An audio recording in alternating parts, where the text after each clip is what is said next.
Salut à toutes et à tous et ravi de vous retrouver pour une nouvelle édition de la Minute Quintet. On prend la direction de l'hippodrome d'Anguin ce mercredi 23 juillet avec une épreuve européenne très intéressante. Ce sera la 7ème course du programme, le prix de Marmagne qui sera support de Quintet, une compétition pour des chevaux âgés de 6, 7 et 8 ans n'ayant pas gagné 105 000 euros.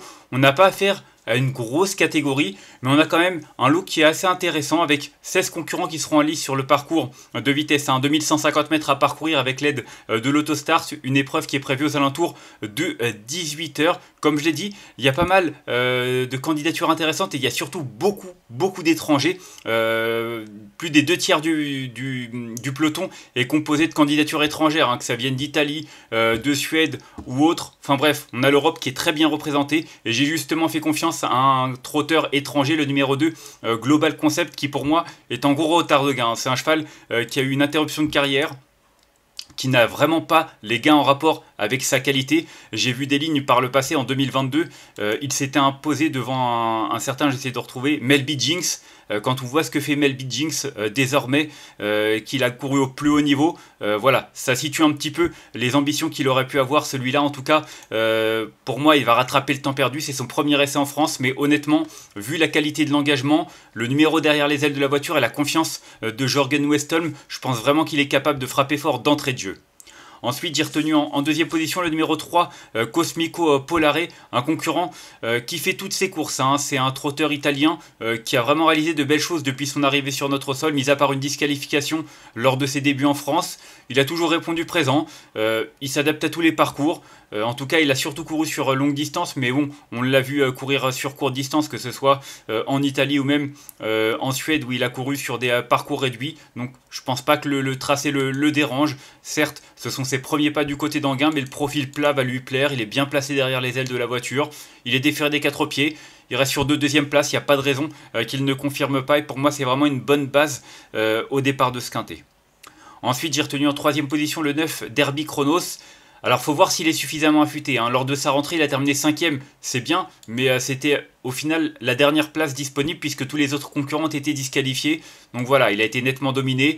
Maintenant, cette sortie lui a certainement fait le plus grand bien. Et puis, il faut se souvenir que l'été dernier, il avait aligné les victoires, 3 consécutivement, dont 2 sur cette piste. Donc, il est invaincu du côté d'Anguin. Il avait même signé une victoire sur ce parcours. Franchement, il n'y a pas grand chose à ajouter. Numéro 9, numéro un petit peu piège. Faut voir comment ça va se passer. Mais son entourage fait appel à Eric Raffin. Clairement, c'est qu'on y compte. Donc moi aussi, je me suis dit, faut le retenir très haut. Et s'il montre son vrai visage et surtout qu'il a un parcours fluide, parce qu'il faudra que ça se passe bien avec ce numéro 9, je le pense capable de lutter pour une place sur le podium. Ensuite, j'ai retenu en 4ème position le numéro 6, Oblivion. En appel, c'est vrai qu'il reste sur 3 disqualifications consécutives. Alors, c'est pas la qualité qui lui manque. Maintenant, Dominique Lochneux lui maintient sa confiance. Il a mis un emoji vert sur le site du trot. Il le laisse ferrer, certainement pour plus de confort. Je ne connais pas vraiment la ferrure qu'il aura, mais il va certainement faire des réglages, Dominique Lochneux, pour qu'il soit un peu plus appliqué et qu'il soit un peu plus délié dans ses allures. Toujours est-il que Benjamin Rochard le connaît bien.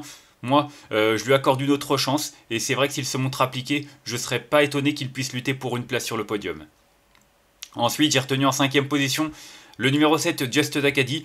Je l'aime beaucoup, Just Dakadi. Ça aurait été une longue distance. Clairement, je l'aurais retenu dans mes 3 premiers. Maintenant, sur 2100, ça reste quand même à prendre avec des pincettes. J'ai regardé ses performances sur courte distance avec l'Autostart. Que ce soit à Vincennes, Rouen ou Caen. 10e, distancé. C'est vrai qu'il n'a pas forcément de référence. Il n'en a même pas du tout sur ce genre de parcours. On a quand même fait appel à Johan Le Bourgeois, il est allégé dans ses ferrures. Honnêtement, il est dans sa catégorie, ça va être une question de sagesse. S'il arrive à se montrer sage, je ne serais pas étonné même qu'il puisse lutter pour une place sur le podium. Mais sur ce parcours, avec un numéro en dehors, j'ai peur que ça ne se passe pas forcément super bien. Donc voilà, ce sera certainement tout ou rien. Mais en tout cas, si c'est tout, ça peut être vraiment très très bien. Ensuite, j'ai retenu en 6ème position le numéro 11, Ruger, qui a réalisé de très bons débuts sur notre sol. Il s'est classé 2ème du côté de Châteaubriand sur un parcours de vitesse. C'est un cheval qui a de la vitesse. Le lot était quand même assez bien composé, je trouve.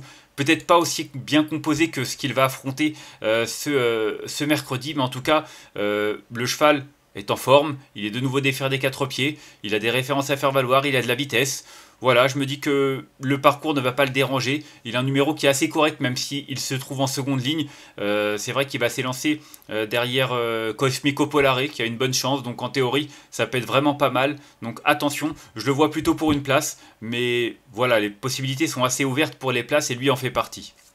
Ensuite, j'ai retenu en 7ème position le numéro 13, Doute Death, je ne sais pas si on prononce comme ça, que je reprends en confiance. Hein. C'est vrai que dernièrement, Sable d'Olonne, il a trop tiré, c'était vraiment un peu compliqué, hein. Même s'il a attaqué de bonne heure, c'était difficile derrière de finir. Je pense qu'il sera mieux sur une distance un peu plus courte, il a de la vitesse, le parcours 2150 va lui plaire surtout sur une piste plate, donc attention, moi je lui donne une nouvelle chance. Je pense vraiment qu'il a les moyens de bien faire sur d'autres sols. Il a couru quand même d'un Dalio qui tenait la route parfois en Italie et je serais vraiment pas étonné qu'il puisse prendre une place à Bellecote.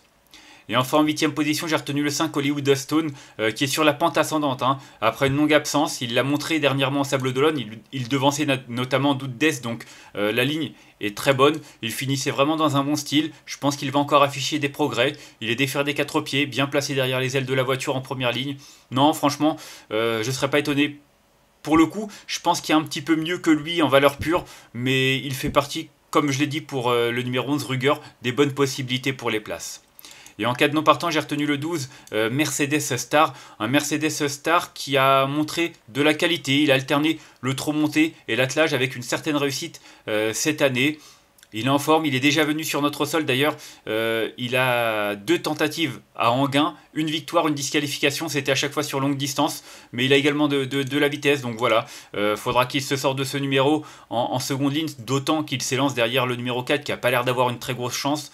Donc voilà, il y a du pour et du contre. Mais sur sa valeur intrinsèque, il a le droit de prétendre à un bon classement. Ce sera juste un regret de ma part. On va faire un petit récapitulatif de ma sélection avec le numéro 2 que j'ai retenu devant le 3.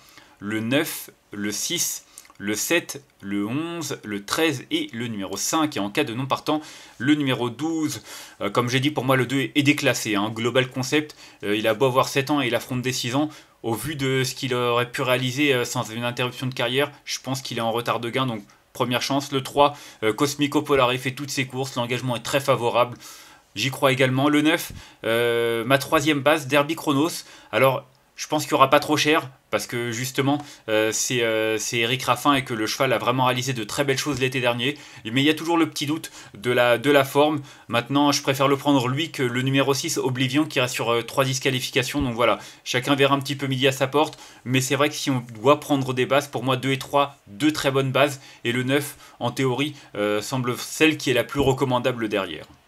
On va se quitter là-dessus. Moi, je vous remercie d'avoir suivi cette nouvelle édition de la Minute Quintée. Si vous avez aimé cette vidéo, n'hésitez pas à la liker, à la partager ou encore à vous abonner à notre chaîne YouTube en cochant la petite cloche pour être au courant des prochaines vidéos. Moi, je vous retrouverai demain pour une nouvelle édition de la Minute Quintée. D'ici là, je vous souhaite une excellente journée et de bons jeux à tous. Bye bye.